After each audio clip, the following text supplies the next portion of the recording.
I'm the type, when I see stuff like this, or I experience like spirits and all that and these feelings, I don't say anything. I'm ignoring it. It's neither here nor there. That has nothing to do with me. If there are spirits in this home, y'all do y'all, and I'ma do me. Go to the Drake. What else are they gonna play? It's high and niggas won't take. Hey, I'm having my way. Said I ain't having this way. Say I ain't having this way. Hey y'all, it's your girl jettajaye, and I'm back with another spooky story time for y'all. Alright, so as y'all can see, we are out in the car and I'm doing a little Minnie Mouse look for y'all. I couldn't find my cat ears like I wanted to, so it's giving Minnie. But today, as you can tell by the title, I'm going to be telling you a story about my, I don't want to say one and only paranormal type of experience, but the only one that's like really worth telling a story about. So let's go ahead and get into it. Okay, so first and foremost, make sure y'all like, comment, and subscribe, and go ahead and hit that bell button so that you're notified every time I upload. Y'all don't want to miss one of my uploads. I got some cute stuff coming for the end of this month, and also, you know, videos coming. So yeah, anyways, so I'm out in the car with this story because I honestly am one of those bitches that feels like I don't want to invite like evil and negative spirits into my home or negative energy. And I just feel like, I don't want to say I'm like a very spiritual person, but I am very like susceptible to like spirits and things like that. Like even growing up as a kid, I would always like see stuff and like hear stuff, but I would just never say anything about it because that ain't got nothing to do with me. So yeah, like with this story, even as a kid, like I said, I will always like kind of be able to like feel these presences and stuff when I would go to certain friends' houses or like go into certain buildings. Like if you know, like you can just feel it. Like it feels like somebody's there. It's not always like a negative feeling. You don't always feel scared, but like you can just feel like a presence. So yeah, I'm doing this in the car so I don't invite any spirits into our apartment. I already feel like there's a spirit there, no lie. Because I just like can feel it. And you know how you can like feel somebody's in the room with you, or like you'll hear people walking around and stuff like that. Like I said, if you know, you know. So as a child growing up, I was always very susceptible to spirits and stuff like that. I always felt things around me and I would just ignore them. And then when my younger sister passed away when we were young, like I feel like that's when I really started to notice like, okay, this stuff is real. Like this isn't just my mind playing tricks on me. Like I'm actually able to like feel the presence of like, whether it's spirits or whatever. So this story again takes place in college, and this was my freshman year. So like I told you in a previous video, my first year, well, this will kind of be another story time, maybe. Basically, long story short, in case I tell a longer story time, I was supposed to be going to college with two of my high school friends, but they pulled out the last minute. Neither here nor there. So with that being said, though, I was late to like registration for getting like an apartment or housing for the school we were going to, right? So my freshman year, I ended up at this place called Park Place, which was like 5 minutes from campus. They had like shuttle buses and stuff to take you, so it wasn't like too out the way. But this place was, like I said, a renovated hotel. I really think it was like an extended stay type of hotel because there was another hotel like in the lot right across from us where they had people coming, like patients and stuff. So I'm not for sure. I really do think this place was like for extended stay. So just to kind of give y'all a visual, this place was literally a hotel. It had like 12 floors. I might be exaggerating. It probably had like 8, but it was a tall hotel building. The room that we were in was on like the 4th or 5th floor, and we had 3 bedrooms. So it was me, I had my own room, one of my roommates had her own room, and then 2 of our roommates shared a room in the back. And like the carpet was red. That's how you know it was old and it was not renovated. Any place that still has red carpeting is old as fuck. Like I'm telling y'all that now, it's old as fuck. So yeah, red carpets, like built in like air conditioning's like a box. And yeah, so we had like a shared living room area and then like a small kitchen in the living room area. So I never really felt any like spirits or anything in our apartment. I never felt uneasy. I never really felt like anyone was there. Um, so yeah, I don't know like if anything happened in this apartment for, well, this hotel for me to like have this experience, but I would say I never felt like scared or anything like that here. So like I said, this was freshman year, and this was like the end of like our first semester. So you know, that's when you start doing finals and stuff like that. So you're staying up late, you're studying, you're getting up early as fuck to either study or run to class, like. And then I told y'all we also had to catch the shuttle bus too. So you would have to get up a little bit earlier because the bus only ran on like certain time increments. So like even if your class was at 8 o'clock, you're going to have to catch that 7:30, 7:45 bus because they're not, yeah. So I was staying up late, and I did tell y'all in a previous video also that I was one of those bitches that stayed up all night long and slept all day, even unless I had class, but I would still sleep for like as long as I possibly could, and I would stay up all night, like no matter what.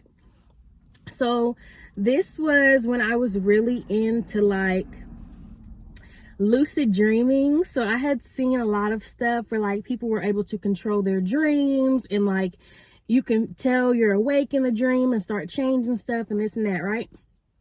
So I used to try to do this. I would get on YouTube and I would watch videos, and I would just try to see if I could make myself lucid dream, right? So this is the time when this happened. I think I had tried to do this like 3 or 4 times. It never worked out. And I honestly don't think it worked out this time either. But just listen to the story, okay? So I had stayed up until like, it had to be like 2, 3 in the morning. And I don't remember if I had class the next morning or if this was a weekend. I'm not for sure. But I know I had stayed up like late as fuck, always. So this night I decided like, okay, I'm getting ready to try to do this lucid dreaming again. Like I'm already up, and I really just want to be able to control my dreams and like be a famous singer, like on the stage, everybody screaming my name. Like I got hella money. I'm in my Jeep Wrangler, pink, diamond doors, like all that. So I decided I was going to try to lucid dream. So I'm watching these videos, and this girl was saying like you're supposed to lay down and oh shit, hold on. So yeah, this girl was like, in order to lucid dream, you need to lay there for like 10 minutes and don't move, and eventually your body will fall asleep and your mind will be able to still be awake, and you'll be able to now control your dreams, right?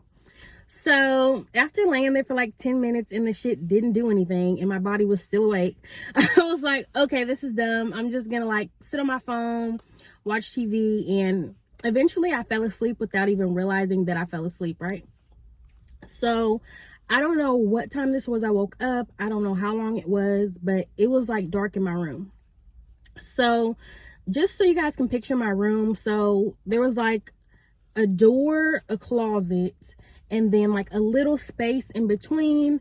I had a full-size bed, and then in front of my bed, like at the foot of it, was this bookshelf my sister helped me put up, and then I had my TV and like just like some school books, my laptop and stuff like that on this desk, right? And then on the other side of my bed was again a little space and then a window. So when I woke up and opened my eyes, I'm looking towards the closet and the door.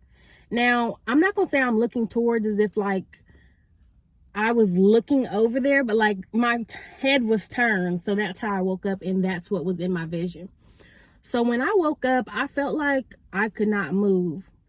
But at the same time, like I'm asleep, so I'm not really, I don't know, I'm not thinking anything of it. I'm not thinking like I'm stuck. You know what I'm saying? I'm asleep. I open my eyes and I'm still asleep, I guess. So I open my eyes, and where the door, the closet is, and in that space, there's this black figure standing. So to explain this figure, like I didn't see any eyes, like there was nothing. It was like a shadow, like it was like a shadow of a person, but it was neither male nor female. There were no like distinguishing characteristics of the shadow for me to tell you whether this was like a woman or a female or whatever. So when I opened my eyes and I saw this, like mind you, I can't move, so I'm just looking, And like, I didn't feel scared. Like, it was just towering over me, and I didn't feel scared. I didn't feel like anything. Like, I didn't feel like an evil presence in the room. I just felt, the only thing I really felt was confusion, y'all. Like, I was just confused as to why is there a shadow sitting in my room, and like, is this real? So I didn't question it. Like, I kind of did in my head, but like at the same time, I'm thinking like, I'm still asleep, you know? So I just closed my eyes and I went back to bed. And when I opened them again, however long I had been asleep again, nothing was there, right? So I never told anybody about this. I told my boyfriend like months and months after, but like I never told anybody. Like, I never asked my roommates, did they see anything or anything like that? Because like I told y'all, I'm the type, when I see stuff like this, or I experience like spirits and all that and these feelings, I don't say anything. I'm ignoring it. It's neither here nor there. That has nothing to do with me. If there are spirits in this home, y'all do y'all and I'm gonna do me type situation. Like, I just feel like when you talk about these things, it kind of invites more of it, which I'm kind of scared doing this story time. I'm letting the spirits know now, leave me alone. I'm leaving y'all alone. Y'all ain't gotta bother me. I'm just telling a scary story so other people can kind of chime in and kind of tell me if they've had any experiences or what they think it was. So I want to say a few months later, like after me never telling anybody, never saying anything, I never saw the spirit again. Like I said, I didn't feel scared in our apartment. I didn't feel uneasy or anything like that. So I had started seeing like more people talking about like lucid dreaming and sleep paralysis. And I saw this video where this girl was saying like she woke up and she couldn't move, like her chest was heavy, and she saw a black figure, but it was sitting on her. Now, nothing was sitting on me. Nothing was sitting on me, I promise y'all. It was just standing over me. I don't know if it touched me after I went to bed or like after I closed my eyes again. But in that moment, nothing was on me. My chest didn't feel heavy. Like, I was cool. So when I saw that, I started thinking like, damn, did I have like sleep paralysis? And I just thought like, I'm just a spiritual bitch. Like, I don't know, y'all, but I told my boyfriend about it, like I said, months and months later, because I was just seeing all this sleep paralysis, demons and all that shit. I don't think what I saw was a demon. It might have been, maybe it was, I don't know if there's nice demons, but it's not even nice, but like just chill demons. But yeah, I didn't see anything that was like scary. I didn't feel like my heart pounding. It wasn't like a struggle. Like, I couldn't move, but at the same time, I wasn't physically trying to move. I just closed my eyes and ignored that shit. So yeah, I don't know if it was like a spirit. I did try to do some research on the place we were staying, Park Place, and I didn't really find anything about it. But like I said, like, this was a renovated hotel, so maybe they had changed the name as well. I didn't see any stories of like anybody passing away there or anything bad happening. So I honestly don't know, y'all, but yeah, that's my story about the time I saw a black figure standing over me while I was asleep, and I just closed my eyes and never said anything about it ever again. And yeah, so y'all let me know, do y'all think the apartment was haunted because of the red floors? Do y'all think like I experienced sleep paralysis, but like I didn't panic or know what it was, so I was fine? Like, I don't know, but y'all let me know if y'all have had any like paranormal experiences. If you're also a spiritual bitch that feels like she can just feel the presence of people who have passed over, yeah, just let me know, y'all. I really don't know. Like, that was the end of the story. I know this is probably going to be a short video, y'all. I'm so sorry, but that's literally all that happened. I just saw this figure. I've never seen it again. Like I said, I do feel like a presence in our apartment, but it's nothing scary. It hasn't really done anything besides, you know, make a little noise, walk around. That's about it. So yeah, I will see y'all in the next video, and I do have another Halloween video coming up, so y'all stay tuned, hit that subscribe, and I will see y'all in the next one. Bye. Go to the Drake. What else are they gonna play? It's high, but niggas won't take.